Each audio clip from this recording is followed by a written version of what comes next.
Mic check 1 2 1 2. Hey, can we get that intro again? Let's try this one more again.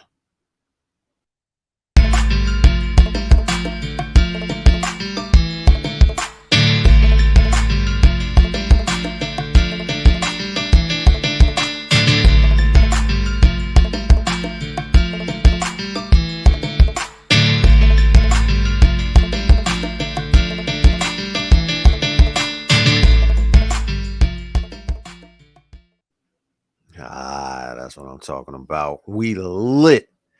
Hey, this is your boy Crimson Red. Thank you for coming back to Crimson Red Pill Podcast, y'all. Happy Juneteenth. Happy motherfucking Juneteenth. That's right. Hey, we lit. And contrary to popular belief, yes, we are free. That's really how we rocking today. We rocking in our freeze. I did not go to work today. Now I ain't gonna work on Juneteenth until they start paying time and a half. Fight me. What is that noise? Hold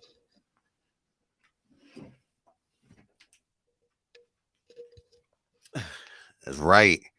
If they ain't paying time and a half, they ain't getting my labor. Nah, shun. So in reality, I really wanted to know how y'all spent y'all day today. Did y'all celebrate Juneteenth? For those who don't know, Juneteenth is a holiday that celebrates the freedom from slavery in this country, freedom from chattel slavery that officially ended in 1863. But in Galveston, Texas, the slaves there were still kept in slavery. They were not allowed to learn how to read. And so they did not know that the newspaper said they were free. They did not know they were free. They legally were, but they didn't know. They didn't catch on. And of course, nobody down there in Galveston, Texas was going to tell them. So yeah, they worked another 2 years on the house, on the house. That's how they say down here in Florida. That work was on the house. Yep, all that free labor on the house. And Lord knows what else they were put through. And that's one of the major misconceptions about what slavery was. It wasn't just free labor. Slavery involved separating families, separating parents from their children, separating siblings from each other, taking away your name. Whatever your mother named you did not matter on the new plantation. Taking away your language. When the slaves first got here, as one of the first things they had to shed their language. When the slaves first got here in 1619, they had to shed their religions, their various religions from the various countries and cultures that they came from. They had to shed that in exchange for Christianity. Christianity was beat into Black people in America. We could talk about that more on another episode. But yeah, so losing their religion, losing their language, losing their culture, losing so much knowledge about themselves was a huge part of slavery. The whippings and the torture, the rape, the murder, all of that was a part of slavery, as Black people were not considered to be human, but considered to be property of American citizens. So, yeah, ending that was a huge fucking deal. And anybody who got a problem with that, Candace Owens, can fight me. She talking about some Juneteenth is ghetto and made up. Hey, dickhead, all holidays are made up. Name me one holiday that wasn't made up. I guess you think Christmas was created in the first 7 days on 4th of July, huh? 4th of July just was here already. It's natural, right? Stupid ass. Hey, you know, Candace Owens is one of those dumbass broads that thinks because she has an extensive lexicon that she's smarter than her less privileged counterparts. We just need to rise up and show her. She has never, she probably never been to the cookout. I don't know who raised her, but they failed her, and she's failing her followers. I don't know why people even entertain her tomfoolery and shenanigans, her coonery, which is really all it is Uncle Tom foolery and coonery. Coonery buffoonery. That's what Spike Lee called it. Coonery buffoonery. Those white people you're entertaining do not accept you as one of their own. They're laughing at you just like we are. I really don't get it. But that's something that you're gonna have to learn on your own, Miss Owens. So until then, we will continue to celebrate. Yeah, I'm celebrating clear into the night. This is my day off. My day off. All them slaves did not work for free so that I could work on the day they were supposed to be let free. Nah, son. No, we keeping it free over here. That is until they start paying time and a half. Reparations. I think reparations is something that's as old to us. But here's the discord. Here's the conundrum. Free labor is what put America at the forefront of the world's economic power. And so basically, having slaves made this country a lot of money. However, if we were to receive reparations in the form of actual money, it literally would cripple the country that we live in. And then the money would be worth a lot less. My suggestion is that we demand reparations in the form of no taxes. Why should anyone of African or Native American descent pay taxes on a land that was built against them? Everything in this country goes against all black people, not just the descendants of slaves. This country hates black people. Fight me. And if you disagree, see me in the comment section. We can fight about it in the comment section. This country was set up for black people to fail. Now, I'm not saying white people hate black people. I'm saying that the country itself, the raw materials of the country, just were set up for white people, white men even, to succeed, and for everyone else to have to, you know, bow to whatever it is that they got going on. So, you know, there's really no way for us to get up where we are supposed to be. Um every other type of people, every other generation, what's the word that I'm looking for? Every other group of people came to this country for wealth and prosperity. And they were able to find it with trade, hard work, and something that the government knew, which is if you loan subsidies, they will pay back with interest. So basically, if you take the money you have, the gold and silver that you have, and you give it to the immigrants can build wealth and turn this country into something that builds money. And all you have to do is tax them. That's all. You tax them, and now the country's rich. So if you take 10% of a million, yeah, they'll have 900,000 and you'll have 100,000. But if you do that for 100 people, you will then have 10 million and they will all have 900,000. And that's what taxes do. You tax the people with the money, whoever's making money. How the rich are staying rich and all of that. Again, a topic for that's a conversation for a different day. But yeah, when black people came here, black people did not arrive on their own boats. Black people did not arrive here of their own accord in 1619. The first black people that came here came against their will. And the Civil War kind of made things worse. Freeing the slaves. I always said that Abraham Lincoln didn't really free the slaves. He just uh, made a bigger encompassment. He stretched out what it actually means to be a slave, because now everybody has to pay taxes. Or what do? They take away your freedom. And so you make a bunch of taxpayers out of people who used to be slaves, and you make indentured servants out of people who used to be slave owners. And now everybody's equal, but they don't know that. They think, black people, because they were captured, were not able to think with the capacity of free white Americans.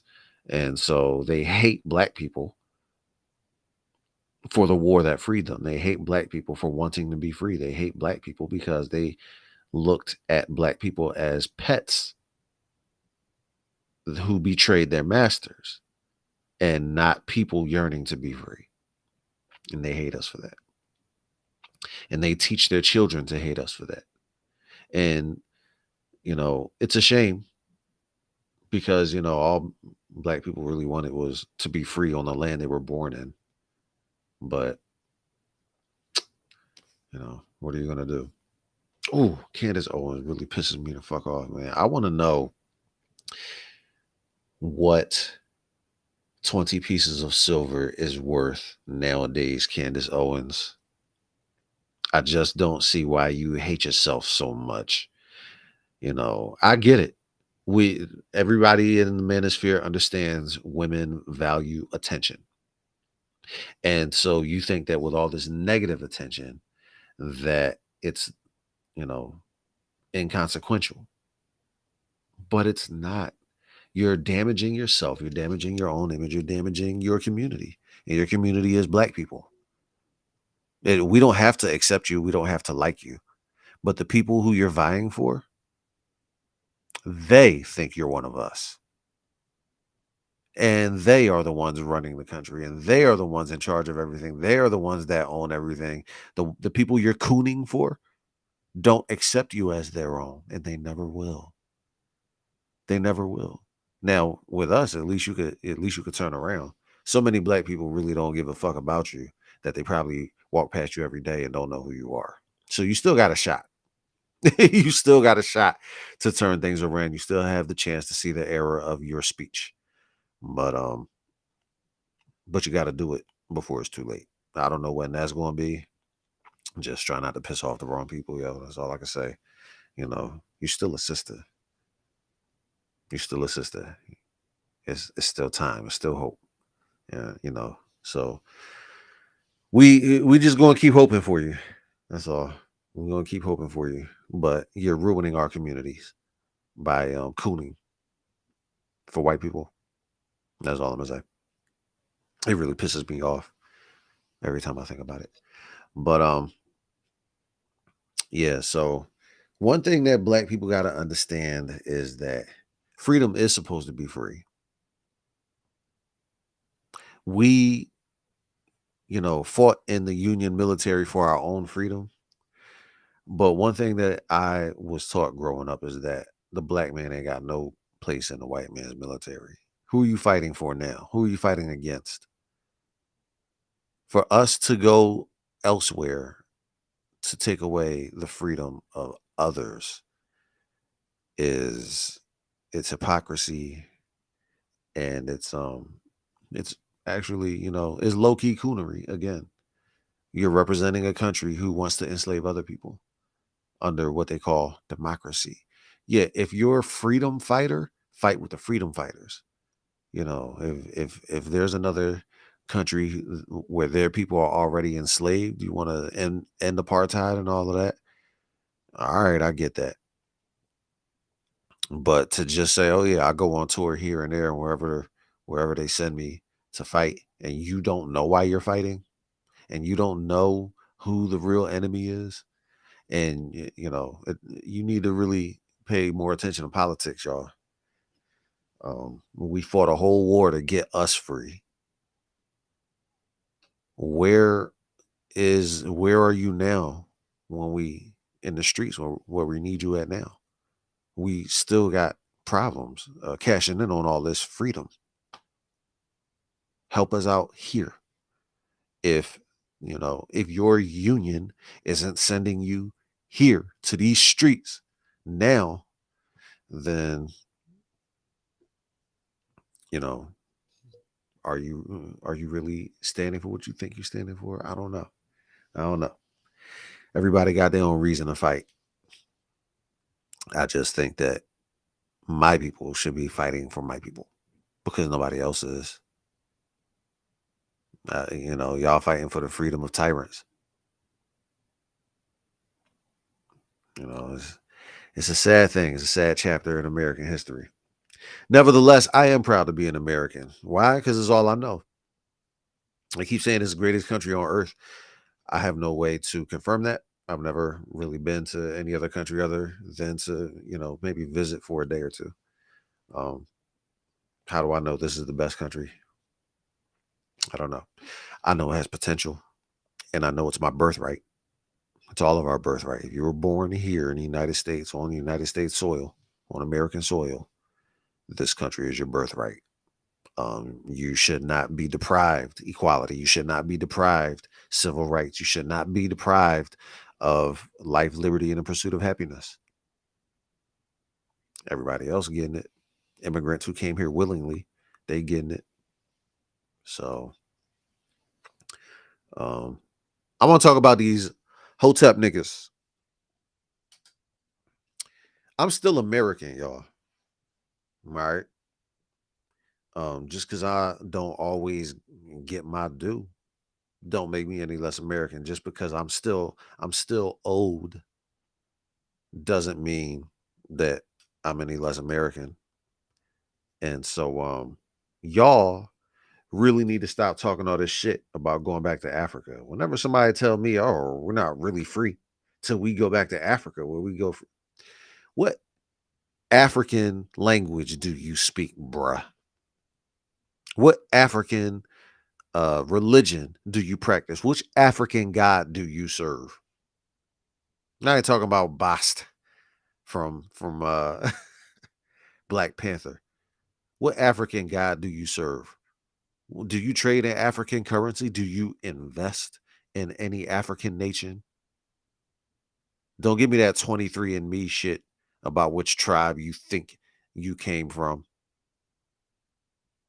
Which tribe do you actually have a claim to? If you go to Africa right now, which tribe is going to claim you? Stop sitting there acting like you all Africa, that you don't live in Africa.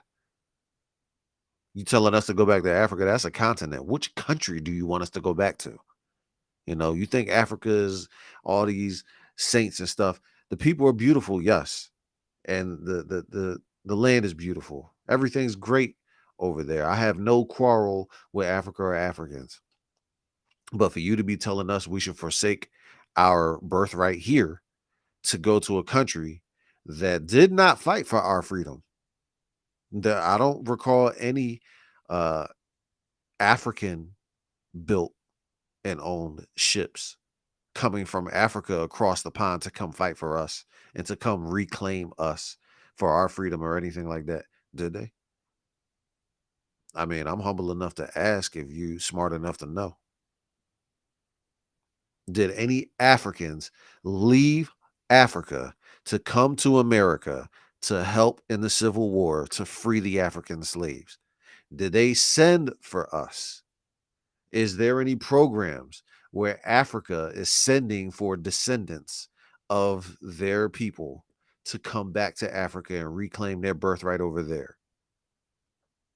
And just stop telling us about how great Africa is. If we had never came here, would we be there doing the same thing, building up Africa? Would we be in the Civil War, the many, many civil wars Africans have fought against the colonizers of Africa? How many of those wars did you fight in? How many times, what are you doing for Africa for you to tell us that we need to go back there and take advantage of the bounties over there? You need to stop with that. This is our birthright here.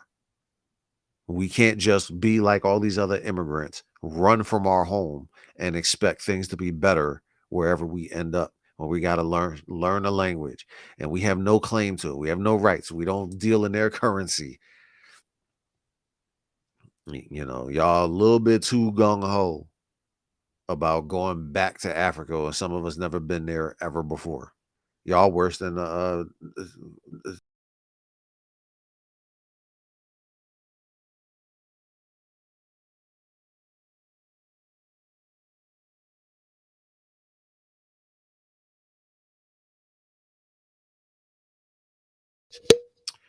my bad.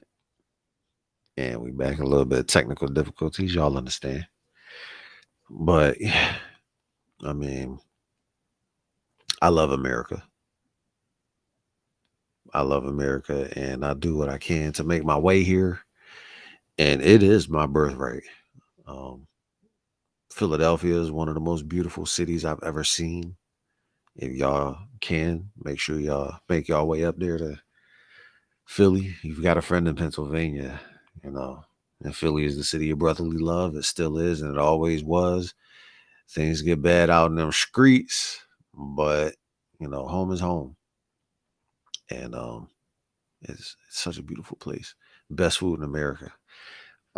So yeah, we really gotta work on our unity here. Now that we're free, we gotta make sure we, take advantage of what it means to be free. We gotta stop hating on each other, you know, stop hating on each other and start working together. There's so many advantages to that. Just work together to remain free. Try to, you know, free other people who don't understand how free we are. Help them. Help each other. Help each other learn. Help each other grow. We can do this. We can do this. You know, I I'm glad that everything happened the way it did. I mean, slavery is ugly. That didn't have to happen, but it wasn't something. It's a piece of human history that ultimately was defeated. You know, we as a species, we got to learn somehow. We got to mess up. You know what I mean?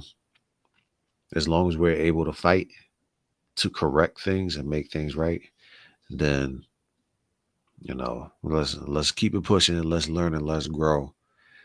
But you have to remember that you are free. Don't let this country break you down and make you think that you owe them something. You have the hands connected to the muscles that are just like the ones that built this country, and we continue to build this great nation of ours. It's still in a construction process. We're still making strides. We're freeing everybody else. Now we free the women. We free the LGBT community. We're freeing a lot of people. The Emancipation Proclamation actually was the basis for the foundation of anti-discrimination laws. Can't discriminate against nobody because of the standards that were created around freeing the black slaves. So yeah, we got to keep up that unity. Also, yo, let's give a shout out to the white abolitionists, yo. Um, a lot of times we feel like all we got is us, and I get that because a lot of times, um, our allies they be in the shadows because the racist it goes all the way up to the White House. Racism goes all the way up to the damn White House. And it's difficult for them to operate in their circles and still try to help us in our circles. We still have a level of mental slavery that affects and afflicts our communities, our various black communities. And we do need help getting out. And there are a bunch of different people from other cultures and races they're stepping up. One thing I can say is that I don't know what it's like to be called a nigger lover. I've been called a nigger, but never a nigger lover. Why? Because, well, obviously because uh, I'm not white. But yeah, for them to step out of their own community, they get shunned, and it's not easy for them. I applaud their efforts. I appreciate their sacrifices. Thank you to the allies, yo. We need all the help we can get. Nobody can do this alone. And so we still got a lot of work to do. We got a lot of building to do. And we still got to fight for reparations. I'm always going to speak up on reparations. You know, I've been the victim of racism, and I'm not just talking about being called the N word with a hard R. Yeah, I've been discriminated against. I've been attacked physically. I mean, nothing I couldn't handle, but they didn't know that. They thought they had a victim. Didn't turn out like that. You know, um, uh, uh, I actually was a witness to white flight when black people start moving into a predominantly white neighborhood, and the white people and the property value goes down because white people start selling. They don't want to live near black people. So they sell cheap because they just want out. They just want to get out of that neighborhood. And they're invited to buy cheap in other white neighborhoods,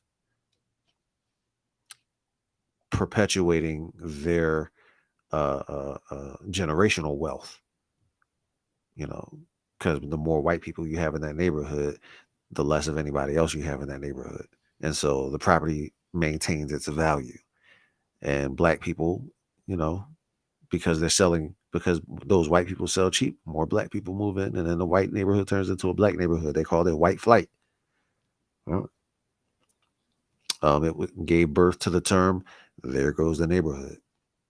Black people start moving there. I witnessed that. I was alive for that.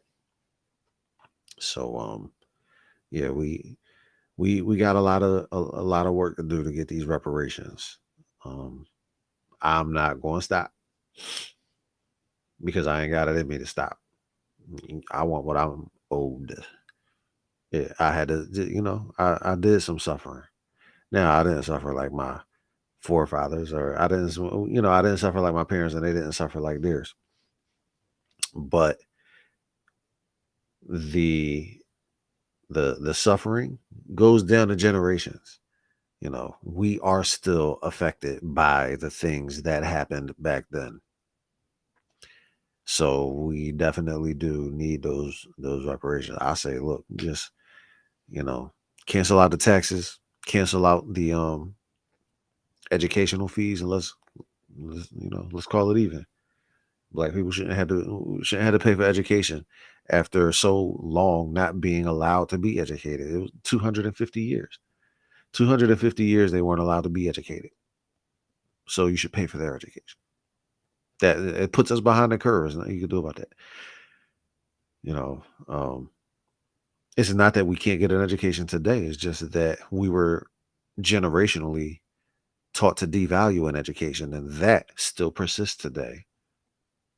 You know, that's definitely an effect of post slavery and Jim Crow. Is that black people were taught that we should not be educated. I've spoken with people my age, within the past decade, that have said, "Oh man, I ain't getting nothing out of school, man. I'm just trying to get to the bag." Like, damn, you really just don't want to be educated, like at all? No, they don't. I've spoken to just a couple years ago. I spoke to a young lady who, coming into her own, says she wanted to marry a white man because black boys can't be educated. End quote. That's what she said. Black boys can't be educated. They just want to get high, play video games, and kill each other. Is what she said. And I was like, well, at the time, Barack Obama was the president. I said, well, what about Barack Obama? He went to Harvard. She said, I ain't talking about him. Like, okay, well, surely there's people like him, people who came after him, people your age who are in college that are black. You know, not saying that you should marry a black guy, but why rule them out? Now imagine who else is ruling out black people because they have that same opinion of us. Yeah. If we think that about ourselves, imagine how many other demographics of people think that about us, you know? So all of these are the effects of slavery. This is post-slavery, post-Jim Crow effects. A lot of people say, oh, well, the system is broken. No, the system works exactly the way it was designed to work. This is exactly what they wanted. So we have to be the ones to counteract those effects. Freedom is a process. So, it's Juneteenth. I'm going to take off because I told you I ain't working today. Y'all lucky y'all even got this. Fight me. But, you know, enjoy the cookouts. I hope y'all enjoyed the whole weekend and celebrated. And yeah, just relax. This is your ancestors and forefathers fought for you to, relax today. So you do just that. All right. Deuces, dogs.